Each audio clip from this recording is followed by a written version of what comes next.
Good afternoon, good evening, or good morning, wherever you are in the world. And thank you for joining us for what is the 10th and final webinar in our series on rehabilitation in conflict.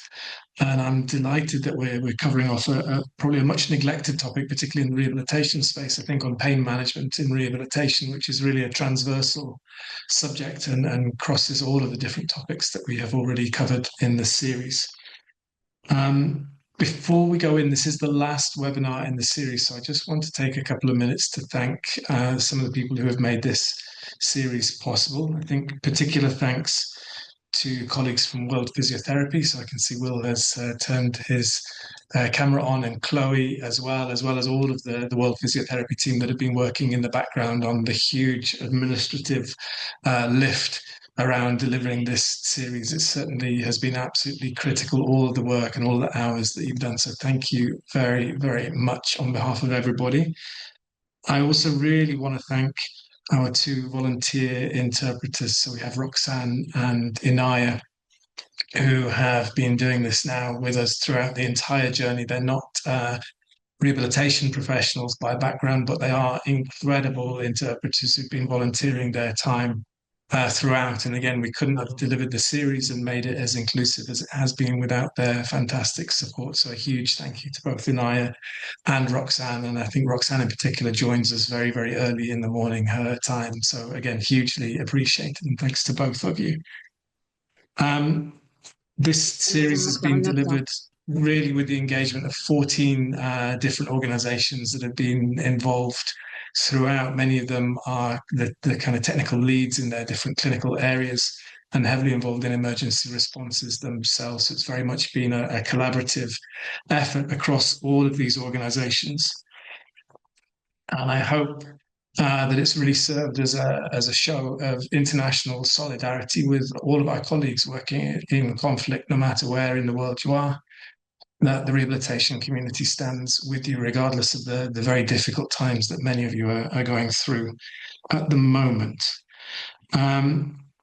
If you are in a conflict zone and following on from this, you do want to seek out more clinical information, and we have a clinical handbook on early rehabilitation in conflict, and I will put the link in the chat shortly. Depending on where you are as well, there is often a rehabilitation task force that's coordinating the rehabilitation response. That's the case in I think 4 conflicts around the world at the moment. So please do seek out support through the rehabilitation task force if you're linked to an organisation, or on an individual level if you want to engage on that side of things as well. If you're fortunate to not be living in a conflict zone at the moment, it's still great that you've been able to join us throughout the webinar series.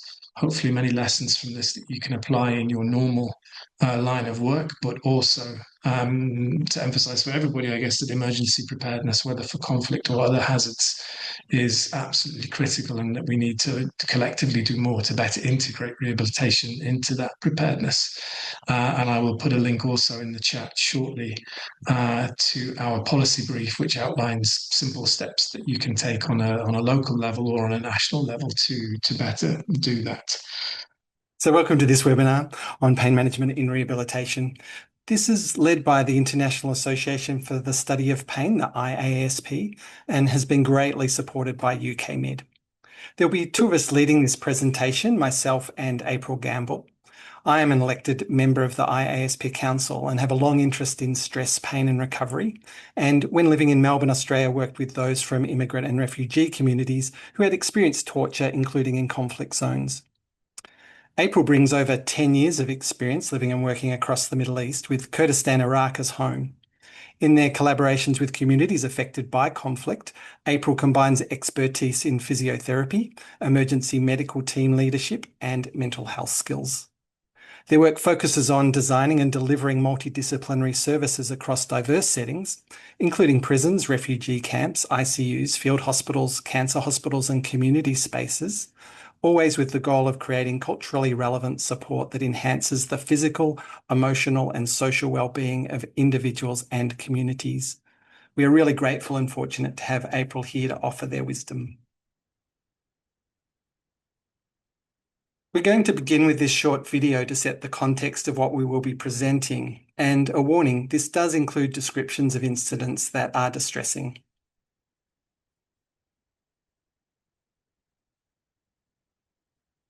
We had a 2-year-old child, I think it was 1.5 to 2 years, who had gunshot wounds on the hand, which caused severe injury to the finger, leading to amputation of 2 digits and massive injury of the hypothenar eminence. Whenever the child could see us entering the ward, accompanied by these people who are dressed in white clinical coat, the child could just break into crying. Don't separate the pain from the story. When someone tells you that their shoulder hurts, they are telling you about the nights that they slept on a concrete floor in a displacement camp, or their son that they are not able to carry anymore. If you treat only the joint, you are failing him. There were 2 warring parties in an East African country. The 2 warring parties, we had one of the parties, the dominant side, which had taken over the town. Their combatants used to visit their colleagues who were admitted in the ward. And remember, in this ward, we were admitting both parties, both warring factions, in the same ward. But then, whenever these combatants could visit, and they visited them while they were armed and dressed in their military fatigue, whenever that could happen, we could realize an increase in pain perception among the other faction. نماذج حية من هذه التحديات على الفقدان الكامل والعجز الوظيفي. يعيش شادي مأساة مزدوجة، فقد فجع بفقدان عائلته بأكملها، مما تركه في حالة من الذهول النفسي.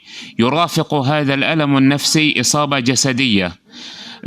جسدية في الكتف تمنعه من رفع يديه فوق رأسه، مما يجعله عاجزا عن القيام بأبسط المهام اليومية. We had a young man who had a lower limb gunshot, and he had also nerve injury and neurological pain. And the modality was we had to make a ankle-foot orthosis to help position the leg in aiming to manage the pain. And at that time, we realized the local vendors, all the shops were closed, so we could not access the thermoplastic splint-making materials. نموذج على التضحية المؤلمة والشلل المزدوج.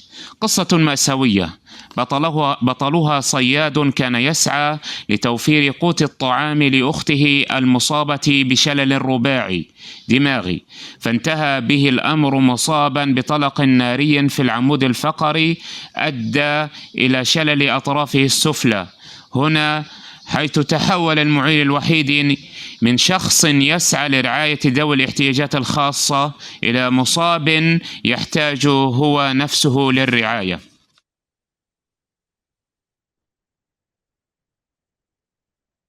So we can just take a pause there. Let's take a breath.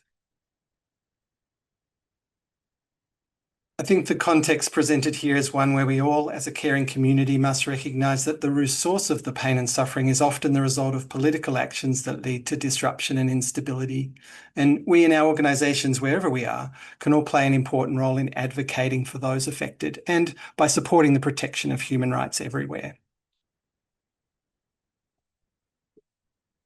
This is a summary of the key points that will be addressed in this webinar, including some input from a panel of experts from the IASP Pain and Trauma Special Interest Group, and we'll hear more from the workers in the field.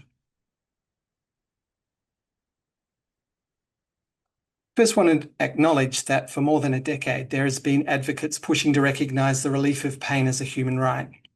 Aligned with this idea, the International Association for the Study of Pain has published 2 statements. Both of these statements emphasise the need to address not just pain relief, but the suffering and the disability that can persist. And we hope this webinar can support those working to address this. A really important starting point for pain management is the recognition that pain is multidimensional. That is, it is biopsychosocial in nature. The multiple dimensions are often represented by these 3 domains: sensory discriminative, relating to location and intensity of pain, affective motivational, relating to the unpleasantness and distress of pain, and cognitive evaluative, relating to the meaning and the appraisal of pain. These domains provide the information that informs pain processing and reflects the complexity of pain. And I want to be clear, this complexity exists for all pain, including acute pain presentations.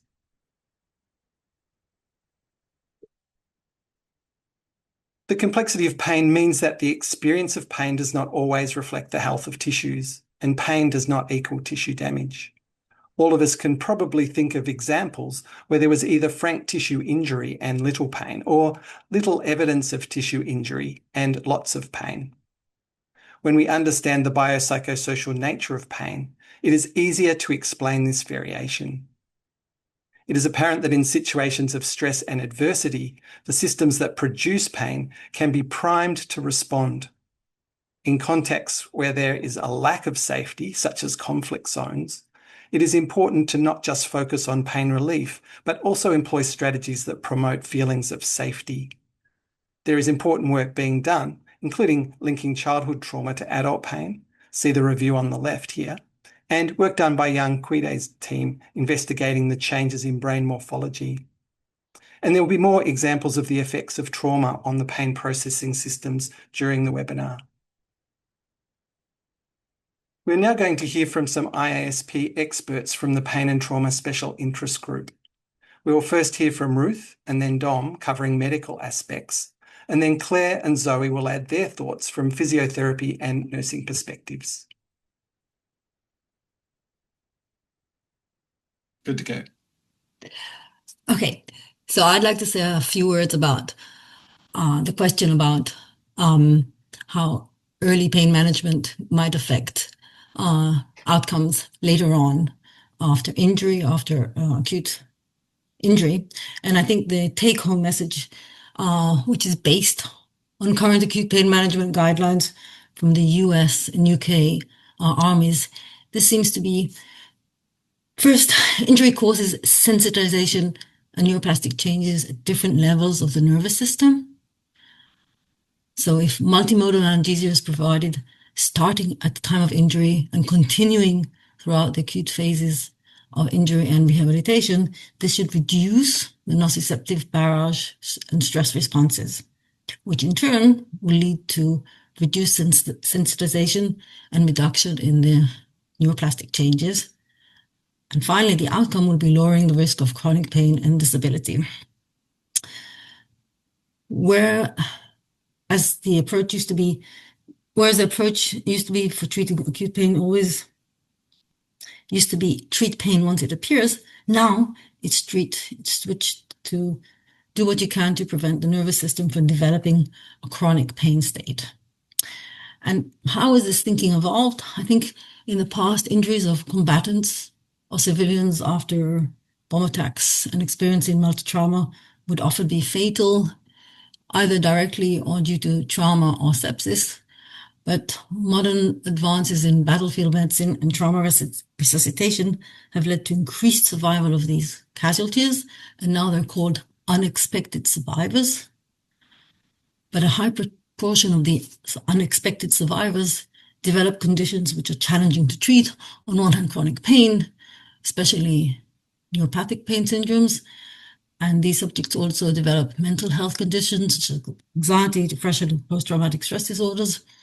And this has forced healthcare providers to improve and develop better means for treating the acute pain with the aim of improving the long-term quality of life of these unexpected survivors. So now I'll hand over to Dom, who will give us examples of how treatment can actually be given. Ruth, thank you very much indeed for that.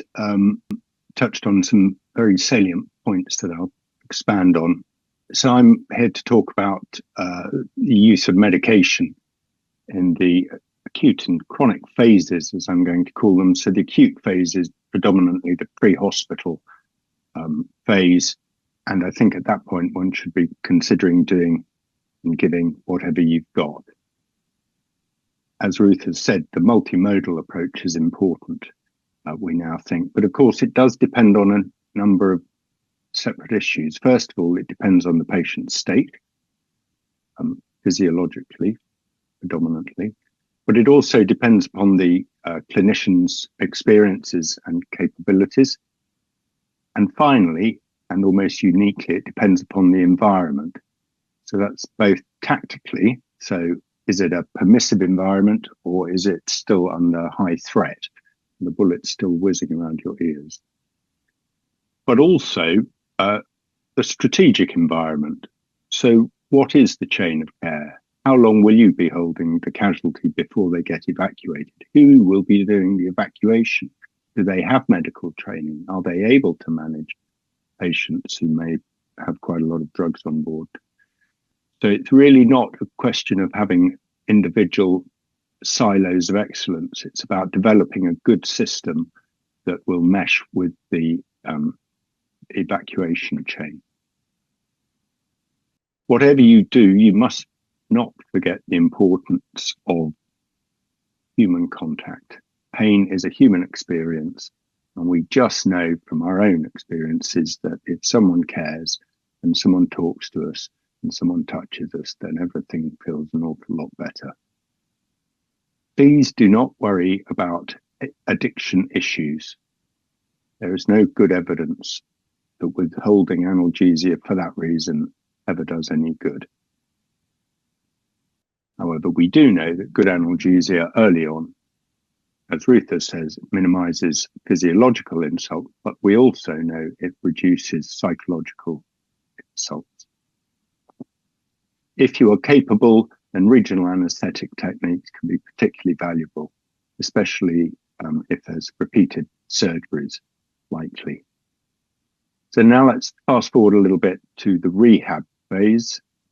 And this begins really as soon as the life and limb saving surgery is over, not months later in a rehab center. With regard to the medication, the important thing is to try to wean down what isn't necessary. This is best led by the patient, but guided by the clinician. Please avoid forced reductions, because if you refuse to give people analgesia that they feel they need, they will only fill that gap with something else. And that's probably something with significant greater harm abilities. Remember also the importance of giving people purpose and meaning as they're progressing. Vitally important. And as healthcare providers, we need to know there is no magic.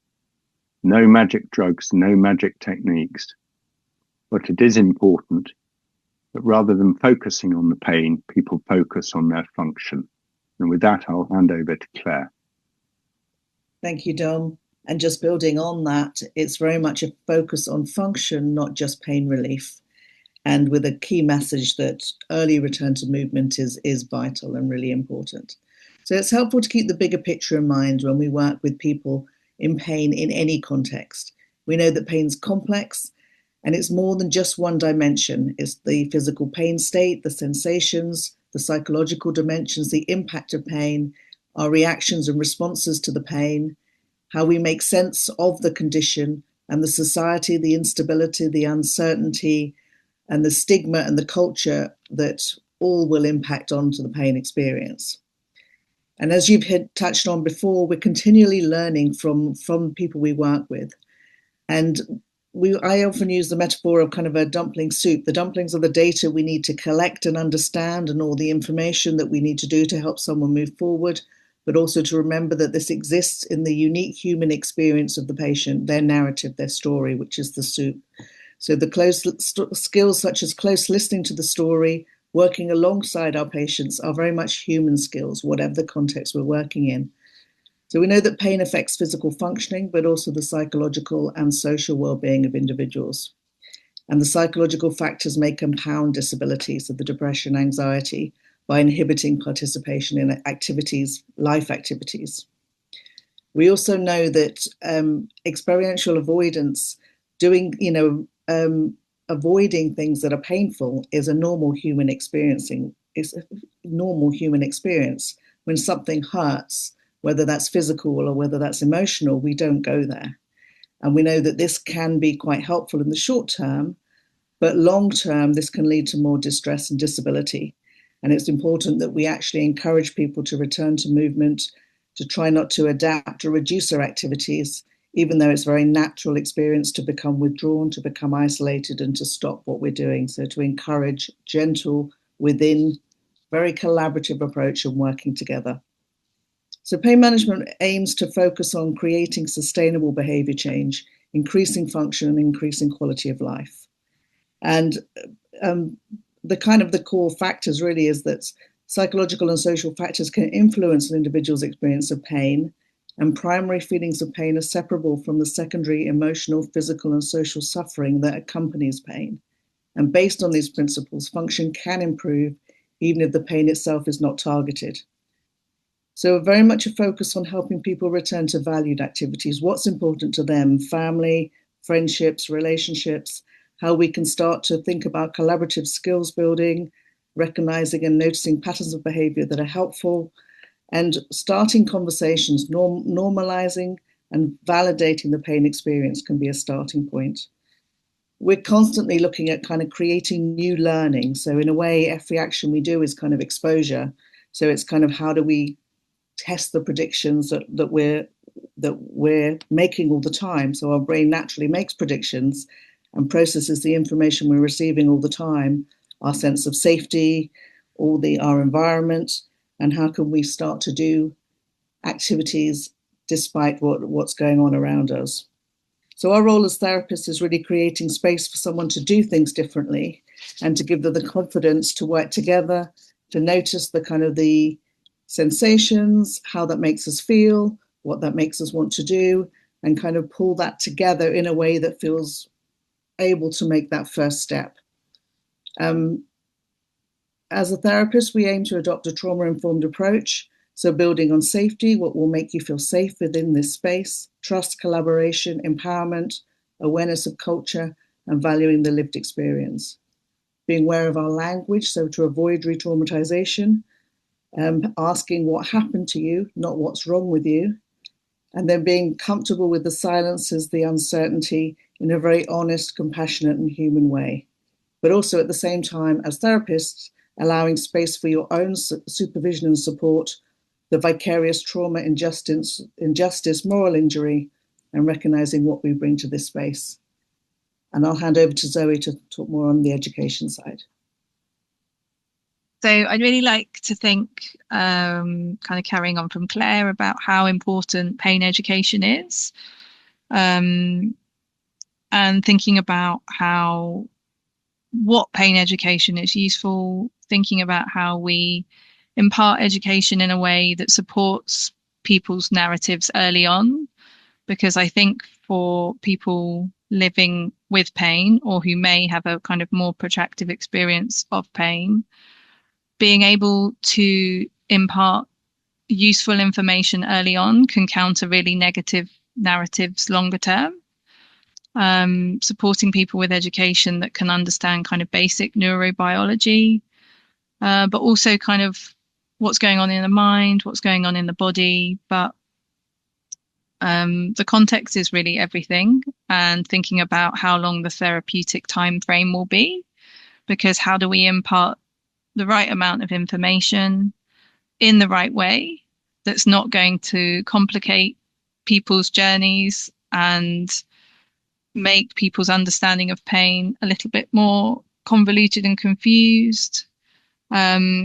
I think ultimately it comes down to trying to build a therapeutic relationship, and also as clinicians sometimes listening more than we want to talk, and allowing there to be space to understand people's beliefs and understanding of their own bodies, people's kind of health literacy, where they are with their pain, where they are with their body, where they are with what's happened, to be able to establish a really useful therapeutic relationship, so you are able to establish what information is key and when. And someone's emotional state and also their ability to retain information, which in kind of high pressure settings and in really acutely traumatic kind of settings being able to impart information actually verbally may not be something that someone could retain. So actually thinking about how we deliver information. Is it delivering it verbally, writing it down, being able to record it for someone so someone can take it away and listen later on? Also, I think as clinicians in pain, we often use lots of metaphor. Metaphor can be brilliant, but it doesn't always work within some cultures, some cultural settings, and also sometimes can come across as being insensitive depending on where someone is. So I think as clinicians, actually building that therapeutic relationship early on and allowing their space to be understanding about how we can impart the right education at the right time, and giving people, I think, really useful building blocks that can be built upon, understanding really important factors like the importance of movement and how the mind works and how the body works and how pain works within those body systems can be really, really key in enabling people to move forward. And also in a way that incorporates the fundamental things that allows people's journeys within their pain journey to hopefully be a little bit easier and be a little bit more informed. So I hope you managed to capture the key messages there. Early pain management is important as it affects later outcomes. Ongoing use of medication for pain relief needs to follow a rational and cautious approach. And in rehabilitation, there needs to be a focus on function, and this includes early movement. And education is central, but needs to accommodate different beliefs and levels of health literacy. Just for information, both Ruth and Dom are contributing to another webinar on the 11th of June, which is a free webinar hosted by the IASP and the Pain and Trauma Special Interest Group. And a group of us will also be presenting at the World Congress in Bangkok in October. I now want to hand over to April, who is going to share the challenges and the essential practices identified through their experiences and from other workers in the field. Thank you, Lester. Thank you all for having me today. I'm very honored to share content informed by the 9 individuals that you see here. Most have experience providing rehab services in conflict-affected communities through UK Med and the UK Emergency Medical Team. And some also bring lived experiences of living in conflict. In my role as a senior health advisor for rehabilitation with UK Med, I've had the privilege of working alongside these rehab professionals as well as many others during emergency responses. UK Med is the world's most frequently deployed emergency medical team and one of only 2 WHO-verified rehabilitation specialized care teams, with extensive experience responding to humanitarian crises, particularly in conflict-affected areas. Today, we're going to be discussing common challenges in pain management within rehab, along with essential practices that support effective pain management with conflict-affected communities. These insights come from the contribution of these 9 professionals that you see here, as well as current research evidence and best practice. So our hope is that you can walk away from this session with a stronger understanding of the knowledge and skills needed for pain management in these complex settings, as well as a greater awareness of the resources that can support this work.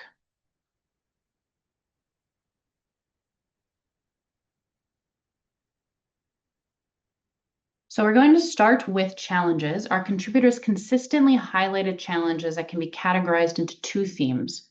So let's first look at the challenges that are intersecting related to limited resources, displacement, and complex injuries. Let's see some of the examples about limited resources from our contributors.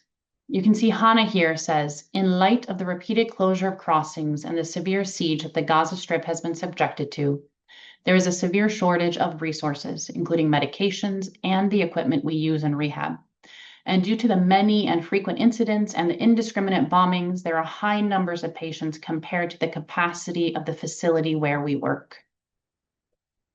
And Wassam adds on this, there is an absence of the simplest elements of care, such as the absence of painkillers, electricity, and assisted devices, which form a solid obstacle against a human's right to freedom, comfort, and dignity. Our contributors also highlighted how the limited resources intersect with the challenges of displacement and complex injuries. So Hannah shares there are complex injuries, so a single case might suffer from burns, nerve damage, and fractures all at the same time. This requires a long follow-up period, which is difficult or impossible to maintain due to repeated displacement and moving from one place to another. What's very clear about these reflections is that many of these challenges are not isolated clinical issues. They have an intersecting effect, making pain management incredibly challenging in conflict-affected areas.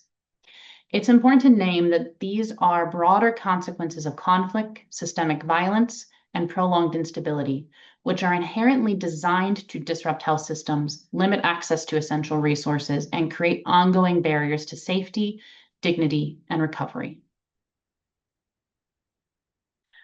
So now for the second challenge that our contributors highlighted, and Lester and the other presenters also emphasized the need for culturally relevant, trauma-informed biopsychosocial pain care. Our contributors highlighted how important this is. You can see Mercy saying here, apart from the physical injury that the patient has sustained, there's also the psychological aspect from the trauma they go through. They may have lost their jobs, they may have lost their families, they may have nowhere to go after receiving care. The instability in their country, not knowing what to do or what's going to happen next, concerns about their safety, all of these contributes to the pain that they have to deal with. So we know how important this type of approach is, but we also see that there's a consistent gap in applying it. Karma shares a challenge is the lack of culturally informed and trauma-informed pain management services, so that contemporary pain science can be well translated to the cultural and social relevance of the patient population.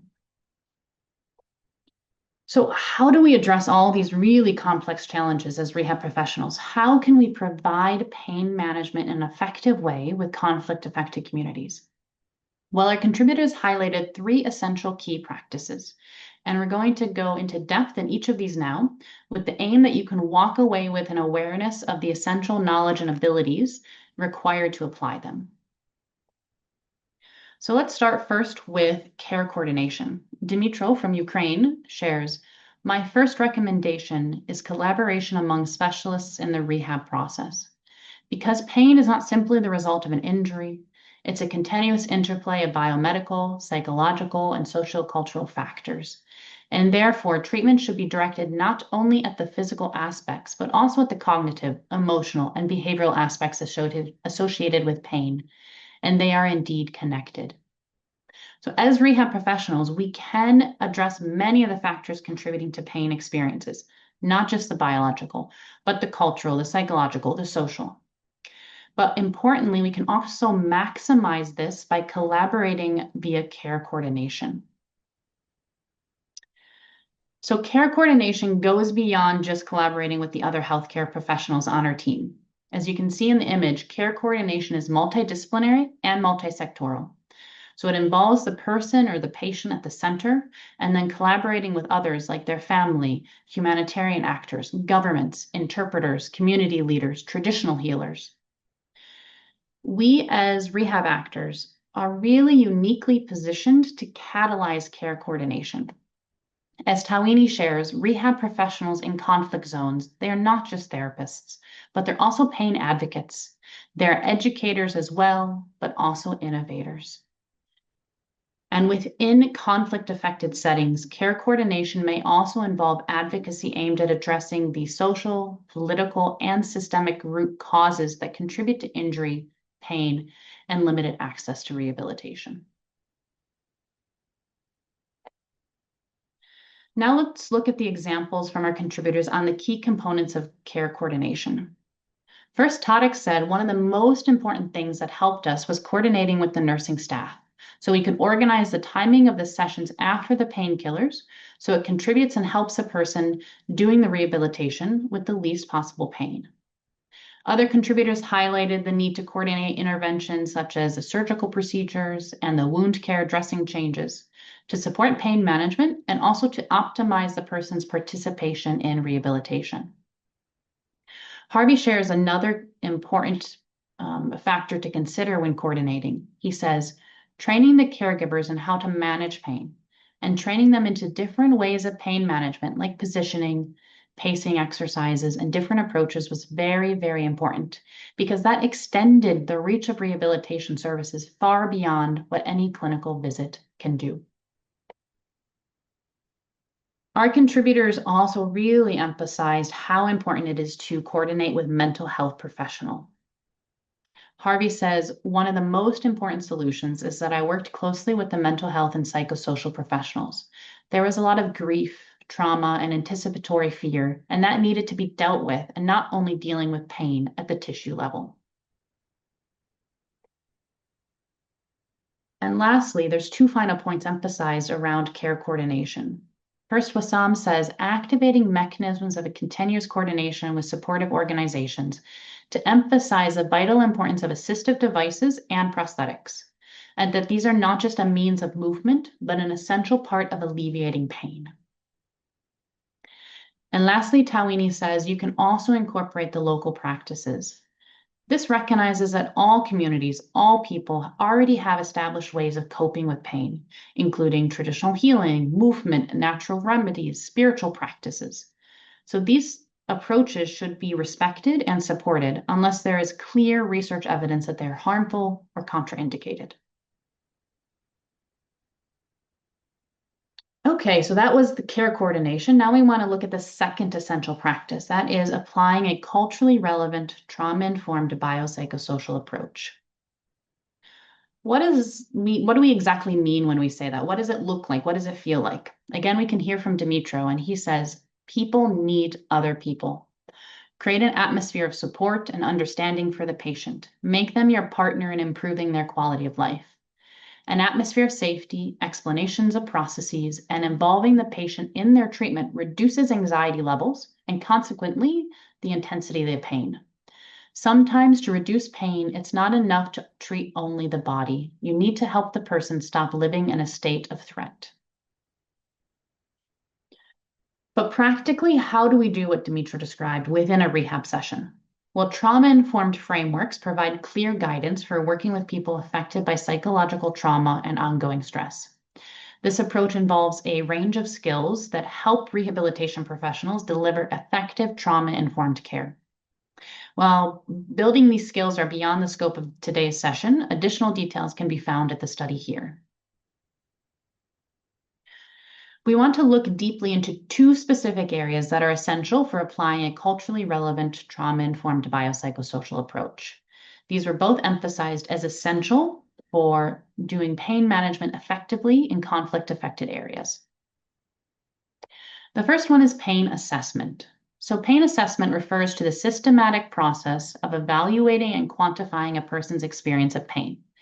Gathering information from the patient about their pain experience is essential to understand their experience and to create an effective pain management plan. This process relies on self-reported information, standardized scales and tools, nonverbal cues, and also the consideration of biopsychosocial factors. ISP states that research evidence concludes that pain assessment leads to better pain management, improved patient-provider communication, and enhanced overall well-being. So we know pain assessment is important, but now let's look at how do we perform pain assessment within a culturally relevant biopsychosocial approach. When considering what pain assessment tools and measures to use, it's essential to select ones that are relevant for the culture, the context, and the language. And as Harvey shares, validated pain assessment tools exist, but they're rarely adapted to different literacy levels, cultural backgrounds, and meanings of pain. And instead of depending on consistent, comparable data, clinicians tend to depend on their intuition because of the lack of adaptation of these tools. So to Harvey's point, it's not always easy to use validated tools that are relevant for the patient population. So to support the effective selection of culturally relevant pain assessment tools, we wanted to alert you to the pain scales that are available at the British Pain Society website. These scales are available in multiple languages. There are some unique cultural and contextual factors that our contributors highlighted as impacting pain assessment. Roy highlighted that it's very difficult to make pain assessment when providing therapy to a pediatric, especially those below 2 years. So it's really important to develop the skills and have plans for how do you do pain assessment and pain management with children, which is often an underserved and vulnerable group. And Harvey shares that one of the main challenges that I faced is that people learned over time to suppress their pain, specifically for men, because expressing pain carries a lot of cultural weight and is associated with a lot of vulnerabilities that they face during detention and displacement. So by the time they reach rehab services, they tend to underreport what they are experiencing.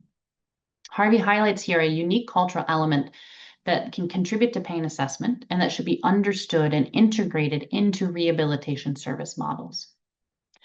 And lastly, Roy shares where we have polytraumatic injuries, which are normally accompanied by traumatic head injuries and cognitive impairment.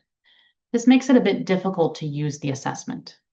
So he highlights here how the injury profiles common in conflict settings can make pain assessment especially challenging. So this creates a responsibility for all of us to use evidence-based assessment tools while adapting them to the patient's culture and context and lived experiences of psychological trauma and ongoing stress. So accurate biopsychosocial pain assessment is essential, but it is only meaningful if the information is organized and interpreted to guide tailored treatment and to improve outcomes. So therefore, rehab providers need to synthesize the information from the assessment into a structured framework for clinical reasoning and treatment planning. The ICF model that you see here is one way to organize biopsychosocial information for pain management planning. And I'd like to share another way that rehab providers can organize pain assessment information to support culturally relevant, trauma-informed biopsychosocial pain care. This is a clinical reasoning approach that my Kurdish colleagues and I have found most effective. So the rehab provider creates a pie chart during treatment planning, as you can see in the images, and each section represents a factor contributing to the person's pain experience. Could be sleep, emotions, memories, body information, or cultural and social factors. Then the provider adds the information specifically from the patient to each section. So for example, in the assessment, a patient may say, the doctor told me to wear a neck brace whenever I feel pain and to make sure I never move my neck very quickly.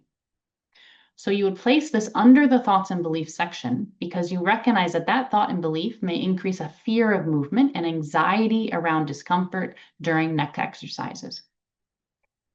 So after you organize the information, the rehab provider can then develop a tailored treatment plan targeting each contributing factor. In this example, the treatment could include education about how safe movement of the neck actually supports reducing pain, alongside with therapeutic exercises that help the person gradually rebuild confidence in the neck movement. Okay, so now let's look at how do we address the fear avoidance cycle, which is also an essential practice. So the fear avoidance cycle explains how pain can affect movement and function and become persistent over time. When people experience pain, they may begin to fear the movement that will cause more injury or more pain. As a result, they avoid activity and movement and become less active. Over time, decreased movement can lead to increased weakness, stiffness, and changes in the sensitivity of the nervous system, which can then make the pain worse. So this can strengthen the person's fear and continue this cycle of avoidance and ongoing pain. Our contributors all consistently emphasized how common it is for patients to be stuck in this fear avoidance cycle, and so how important it is to address it. Tarek says some patients would refuse to move the injured part for fear of increasing pain with movement. And this was often linked to the trauma or the psychological pain that burn patients face after the injury. And here it produces a vicious cycle. Pain leads to a lack of movement, and a lack of movement leads to an increased sensation of pain, and this leads to the exacerbation of the problem over time. And Roy adds, pain will also easily lead to disability because it makes the patient to fear making movements. This importantly highlights that people with acute injuries that get stuck in the fear avoidance cycle have a very high risk of developing chronic pain and pain-related disabilities.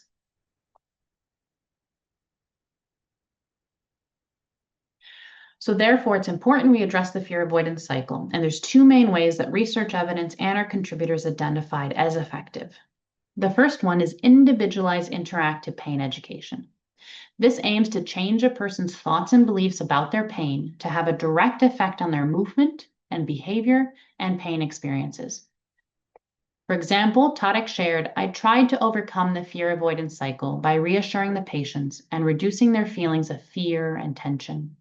Also, it's important to increase their awareness of the nature of the pain and the importance of breaking the vicious cycle between pain and lack of movement. And Hannah contributes, alleviate the patient's fear, because that will lead to alleviating the pain by 50%, listening to them, attempting to reassure the patient, educating patients around the concept of pain, its nature, and what is the pain they will feel, and that results in alleviating tension, anxiety, and fear for the patient. So based on the research evidence, pain education is effective because it helps a person understand pain and avoid unhelpful behaviors that contribute to increased pain, chronic pain, and pain-related disability. It's important to recognize that we're talking about more than just giving advice or education. It is an essential rehabilitation and pain management intervention that directly improves movement, pain experiences, and functional abilities. Individualized interactive pain education is most effective when you tailor it to the person's thoughts, beliefs, and behaviors. So when you take the information that you had from the pain assessment, and then you tailor the educational intervention to that person. It's also most effective when you use simple, clear explanations. You make it specific to the person's culture and experience. You use stories, analogies, and metaphors, and you enhance them with visual aids. We want to highlight a resource here where you can strengthen your skills in the area of individualized interactive pain education. It's called Beyond Pain, an evidence-based and multilingual biopsychosocial pain science training and treatment manual. It is available for free in English, Arabic, and Kurdish Sorani. It was created by myself and my colleagues in Kurdistan and across the Middle East region. It includes pain stories and metaphors developed by and for populations in the Middle East affected by conflict. It also provides a manual on an assessment and a treatment model grounded in a culturally relevant, trauma-informed biopsychosocial approach. ISP also has these several fact sheets that you can access in a variety of languages, and these are also relevant for informing the individualized interactive pain education for persons affected by conflict. And the second way to address the fear avoidance cycle is function-focused rehabilitation. Function-focused rehabilitation are the interventions that we are all very skilled in as rehab providers, therapeutic exercise and functional retraining. This is an essential element of pain management, as we know that movement, especially movements that are focused on a specific and relevant functional task, reduces pain experiences in the short term and the long term. Wissam emphasizes that improving motor abilities as much as possible to achieve independence for those with functional impairments alleviates this pain. Movement is medicine. And Hannah shares, I use simple therapeutic techniques like soft tissue mobilization, joint mobilization, or stretching exercises, as well as giving the patient home exercise programs and involving the family in the sessions to teach them the necessary exercises for the patient. And these exercises are simple and clear so the patient can perform them. So the last section we want to highlight is person-centered rehab. So this was an essential practice that our contributors highlighted. The contributors emphasize that person-centered rehabilitation means that trust, meaning-making, and therapeutic partnership are weaved into every aspect of the rehab journey for pain management. Trust comes from listening, validating pain experiences, and creating safety. Meaning-making comes from focusing rehab on what matters most to the person's life. And therapeutic partnership comes from involving patients as active participants in their care, restoring agency, dignity, and hope. Let's close this topic of essential practices by hearing more from the contributors on what person-centered rehabilitation looks like via this short video.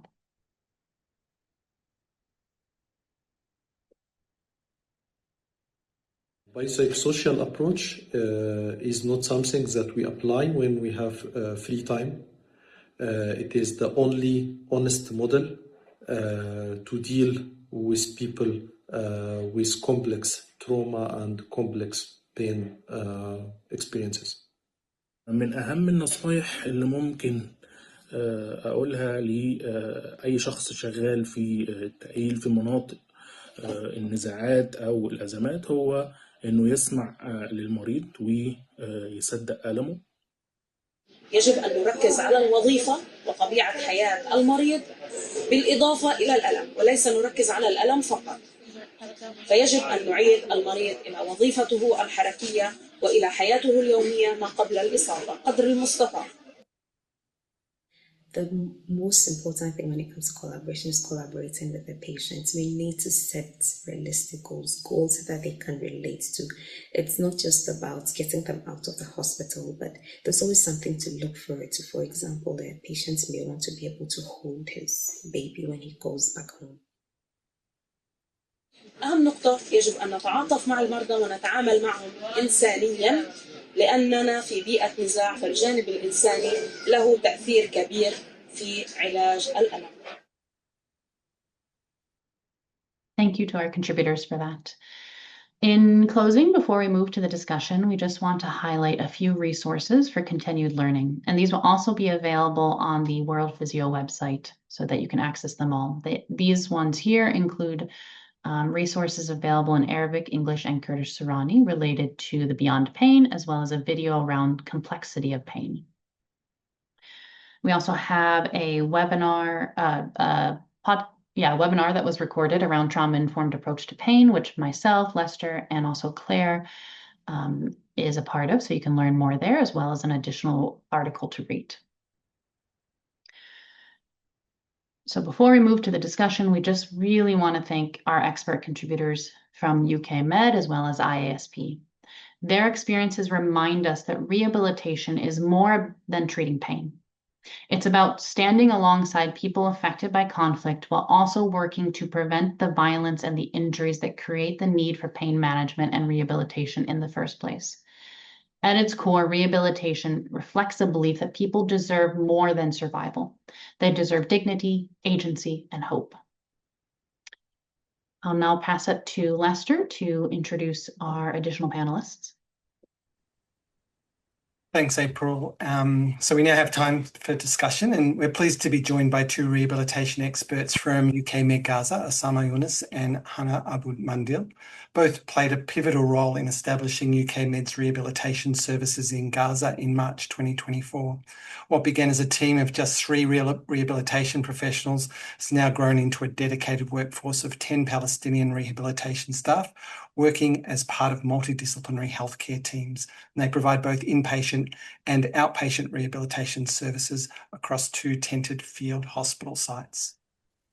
We also have 2 experts from IASP, Romy Parker, who is on the IASP Council and is the co-chair of the Global Advocacy Working Group, and Richard Wixell, who is doing great work as IASP WHO Liaison Officer. And I hope Ricard's here actually, but yeah, we've got a group of people anyway, and I believe we have some questions already as well.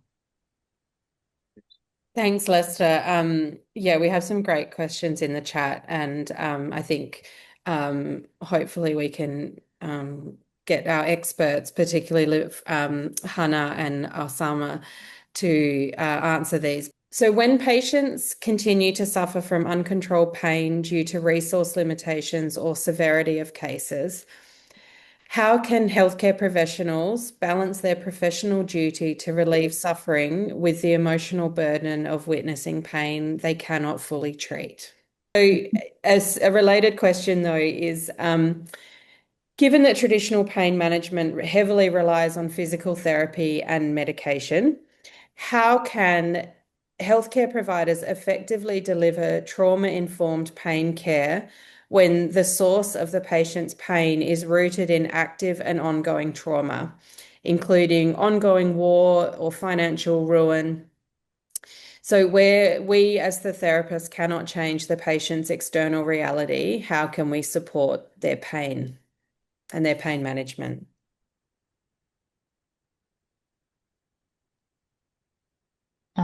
I guess I could answer first, and then Lester, if you want to direct. So one strategy that I often use is coming from like the theory of locus of control. So one really practical way is talking with the client to say, what is in your locus of control within pain management? So you can think of like different circles. So in the middle of the circle is anything that the patient can 100% control related to their pain, their situation. And then second circle is what are things that they maybe can influence, 50% control, and thinking of ways they can take an active role in that. And then the last circle are things that we can influence. And so by helping ourselves as providers think of that and direct that, and then also helping the patient kind of think through their own situation, it's a way to validate there's a lot of things outside of their control that is unfair and unjust, and not dismissing that, while also helping to focus in on what can we do, how can they be empowered to take control and agency. Yeah, I think I'd add to that, and I'd sort of give Ricard or Romy an opportunity to sort of step into if you'd like to. But I think, again, as we heard really nicely, I think from some of the workers in the field, just being very respectful of the stories that these people bring is, I think, opens up a whole lot of safe space to that and understanding. And I think the setting of that context, sometimes the listening is as important to sort of create those I suppose spaces, and that it really is appreciating that these things are ongoing sometimes and not something from the past. There's happening now. Even some of the people that I worked with who had sort of found safe locations in Australia were still having active issues with traumatic events with family in the country of origin. So I think that, again, part of it, I guess, in terms of what I can offer there, I think is really the listening element and recognizing that pain comes with a story. Yeah. Ricard, have you got anything to add there? I can try, and sorry for missing the lecture until now. So I'm a clinical psychologist and a professor of clinical health psychology, and of course, working with pain, first thing we need to do is to acknowledge that pain is by definition a psychological experience. But when we talk about pain and the multidimensionality of it, I think it is really important to keep in mind that pain intensity may not capture sort of the most critical element of the experience. So I many times try to remind people that the threat value of pain is probably what is most concerning to people. Pain can be experienced in different ways, and different types of pain can be experienced in different ways, and how threatening the pain is will have great impact on well-being and also on your ability to function with that pain. So, of course, we need to decrease pain, when we can do that, but we also need to work on the resilience to pain and distress, because many times we cannot really remove the pain. And when we talk about managing pain, it of course it depends on the context. And sometimes distraction is a wonderful tool. And if we can distract people, then they will likely experience less intense pain. So that is a tool to be used for specific situations when that is necessary. But I think there are some very, very basic things that we also can, remind ourselves of the value of, and just normalization and validation has great impact on people's experience. And I think you, April and Lester, you did say that. So I'm kind of paraphrasing you, but listening more than we talk is actually a good way of showing that I believe you. I trust that your experience is true and that it is validating. And then it's relatively easy to normalize that experience as well. So this is very, very basic, but it is actually communication skills. So being able to communicate effectively is really important. And sometimes we can actually work on those skills. And there are some key, some basic but key elements of communication training or communication skills that I think should be part of, sort of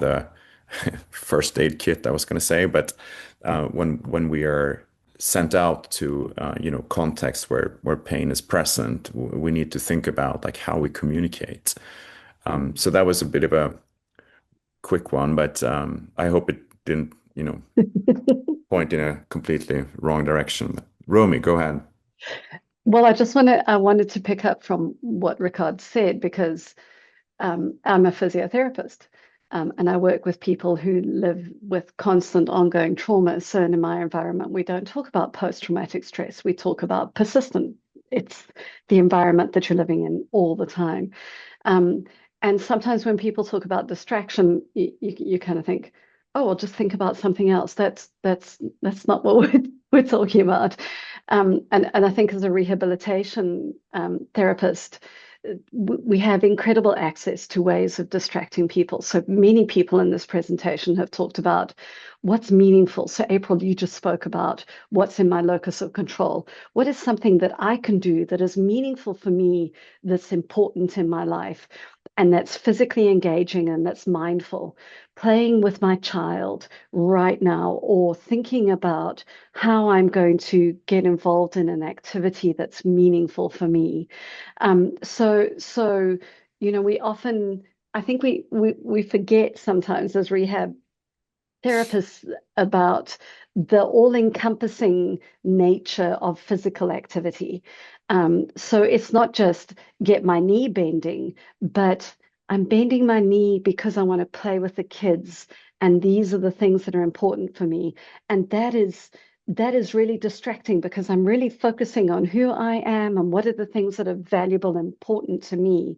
And so distraction is not just, oh, think about something else. Rehabilitation is very distracting, particularly when we've partnered with our patients, and we're really focusing on their meaningful life roles and the function and participation that we're focusing towards. Thanks, guys. That was great responses. I think there's a lot in there that people can kind of use. And, I think particularly in environments where we don't always have access to everything, the thing with pain management is that you often don't need expensive things. So that's good news for those of our colleagues who are working in really challenging environments.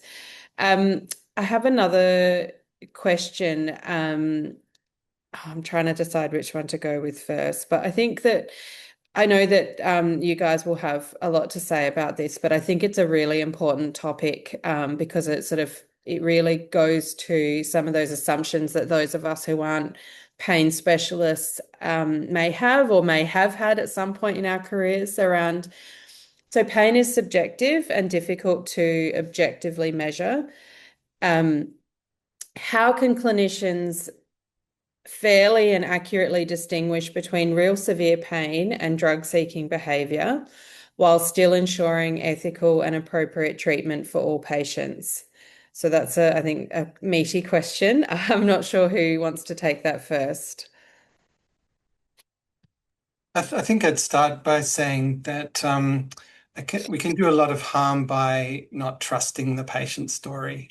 And I think that would be the first point of call. If you're assuming someone's just there for their drug-seeking behavior, I think that would be something you have to be very good evidence for that. And I think that's difficult to find. So I think that we need to really trust and respect the patient's story. But I guess that if we're also then looking at addiction, then that's equally something that we should be able to sort of step in and support in some way by, again, offering safe spaces.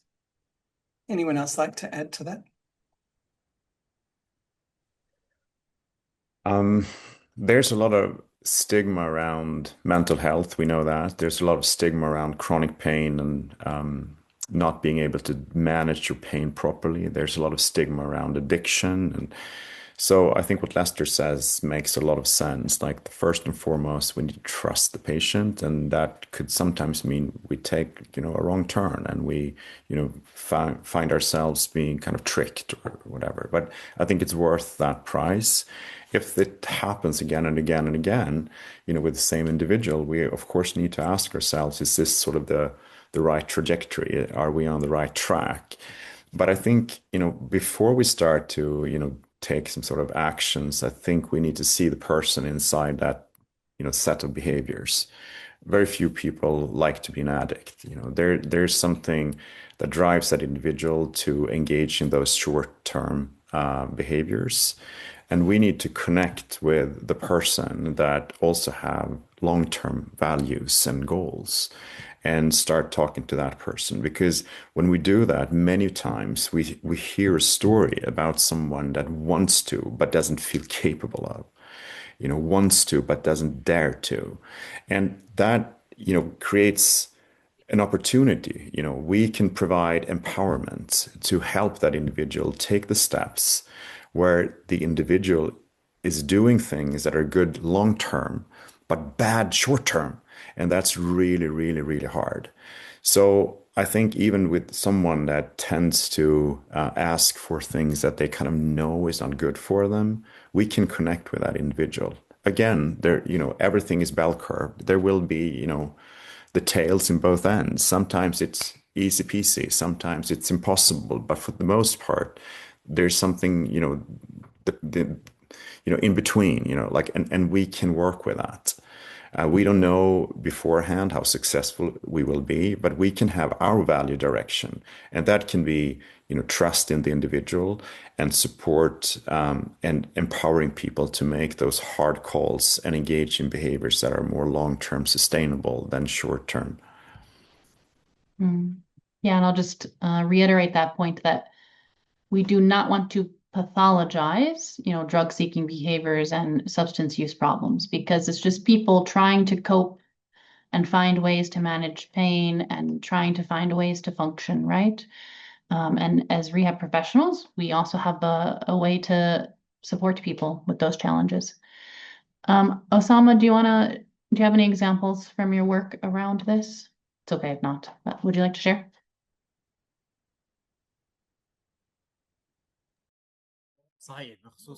So there's more than one way, actually. There are several factors that we do take into consideration.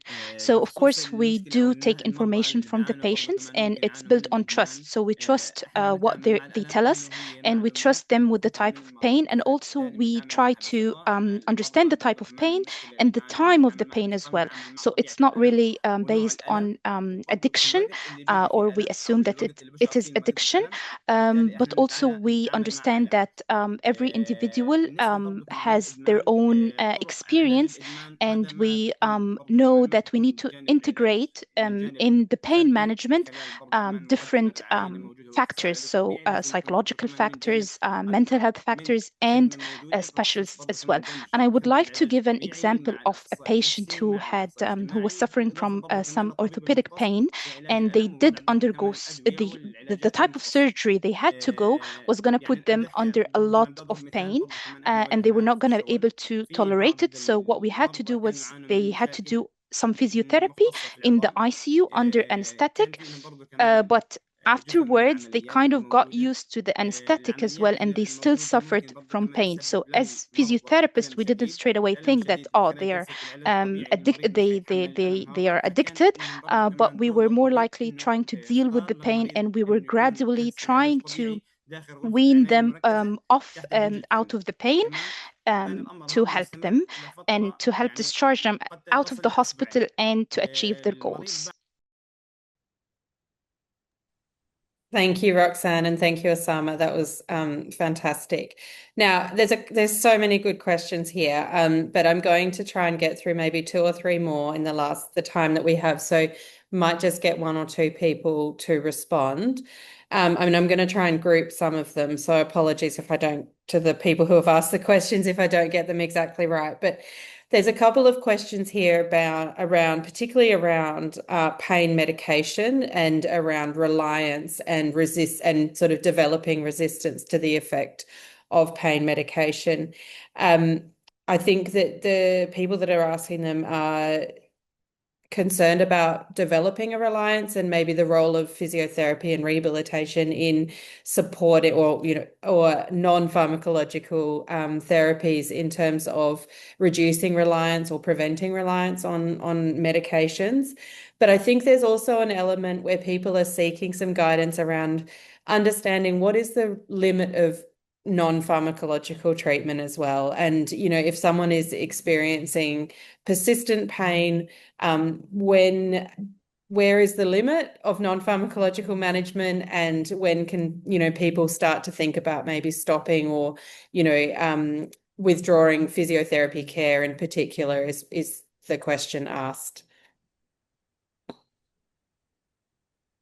Yeah, Rickard, do you want to shoot off with that? Yeah, I think there are some very important clarifications to make here. It's not about limitations to non-pharmacological interventions. That would probably lead to a bit of a challenging mindset regarding the different modalities of treatment, because it sounds like non-pharmacological is less effective than pharmacological. And so if we take a step back and remember that pain is one word for many different conditions. So in the pain world, we talk about mechanisms, and we do that for a specific purpose. If we have nociceptive pain, neuropathic pain, or nociplastic pain, we will have very different effects of pharmacological interventions. So I'm a psychologist, I don't prescribe medications, and I really like medications that works. But I'm not a fan of medications that don't really have a good effect, because that could then end up, with, addiction problems. And it could also steer away from, it could lead into kind of a passive approach to the pain, where we kind of wait for the pharmacological intervention to have effects and actually sub-optimize the effects of what I can do myself, my self-management skills, my behavioral interventions that I can engage in. So I think it's really important to think in terms of pain mechanisms when we think about the pharmacological interventions. So that's one thing. But if we talk about the pharmacological interventions, there's one thing that is more important than any other thing, and that is to actually monitor the effects of treatment. So we're in many, many situations unclear on if the medication will work or not, and that's fine. We cannot predict the effects all the time. So we need to take a chance and try something, and that's good. If we monitor the effects and stop providing the medication if it doesn't work, but that requires us to actually closely monitor the effect. And if we do that properly, we start monitoring before we start the medication. That is called a baseline. So the baseline assessment gives us an opportunity to compare the level of pain before and after the individual has received the medication. In some situations, this isn't possible if it's an acute situation. But when it comes to more long-standing pain, it is possible. But nevertheless, it rarely happens. So we need to be very careful in our monitoring so that we actually make sure that the individual gets the right type of treatment. But we also need to give ourselves the opportunity to try something. And we can do that responsibly if we engage in a baseline and continuous monitoring. Thanks, Rickard. All right, so Osama, this one's coming to you. And it's a combination question, so I'll try and explain it properly. We have quite a few questions here about the role of exercises and movement in supporting pain management, but also how do we get our patients to engage in exercises and movement when those movements stimulate their pain and give them pain, especially at the beginning? Can you give us some ideas? I usually like to give examples because they really help people to understand. So it's very important to understand the pain to be able to direct with the pain to be able to direct which type of care they're gonna get. So the medications and the exercises, yes, of course, they can do reduce the pain. But sometimes what happens is that patients start suffering from what we call mechanical pain, for instance, because of some sort of wrong movements they've taken, maybe. So it's very important to direct these patients to physiotherapists that can help with this type of pain, because maybe medication will not be able to help with this type of mechanical pain. So exercises, they do play a role as well in this. So if the pain is because of this type of wrong movement, as a result of that, so then exercises can help alleviate that type of pain by activating the muscles, improving the blood flow, reducing the pain. So that's why we usually advise orthopedics to direct patients when they are suffering from this type of pain to physiotherapists to help in alleviating that type of pain. Wonderful.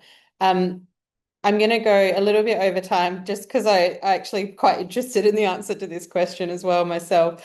But it's a really simple one, so we probably only need one person to provide an answer on it. How can we ensure patients understand the visual acuity scale correctly before scoring? And what factors affect the accuracy of the VAS pain scores? Do you want me to take that one? Last question. All right. So first, I would say one question if the visual analog scale is the most effective scale to use, because there's other tools out there that can maybe give you more of an understanding around the biopsychosocial factors of their pain experience. And also, for example, in Gaza with Osama, we use the pain activity interference scale. So it's actually how is pain interfering with their function. So that gives us a little bit more information to direct pain management than just how much is their pain. But with any scale, any visual, or any pain assessment tool. So one is making sure the language is correct.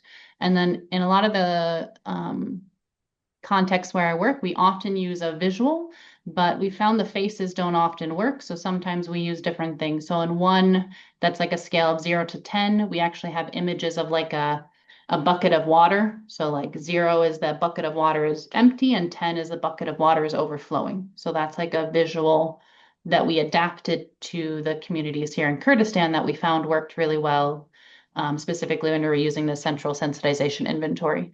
So you can work with the communities, work with interpreters, do a validation process to say, how do we adapt the visual aids for the tool to make it most effective? Thank you. That's brought us to the end of our time. And we are finishing on time. So despite my terror about going over, you have done beautifully. Thank you to all of our panelists for such a rich discussion and really a deep dive into pain management. I think it, went well beyond what a lot of us, would have had in the past around, some really basic strategies. So I hope that all of the people participating have taken away even just a couple of strategies and thoughts that they can pursue to improve pain management. And I really appreciate the time taken by you all to provide this presentation, and also the tips on supporting our colleagues who are in conflict zones, supporting themselves and looking after themselves. So from me, it's a big goodbye to everyone. Thank you so much beyond just this session, but everyone who's participated in this webinar series. It's been personally a really meaningful experience, and the collaboration from everyone has been wonderful. So keep safe, everyone, particularly to those colleagues who are living and working in conflict areas. We appreciate the work that you're doing and the circumstances in which you're doing it very, very sincerely. We have the deepest respect for what you're doing, and we hope that we can continue to support you into the future. So let's keep these networks going, and don't hesitate to reach out if we can support you. Otherwise, good night from me and from everyone else. I feel like I'm signing off a news broadcast, but goodbye and take care, and we will meet you all again soon sometime. Thank you. Bye-bye. There we go. Thanks, everyone. Bye.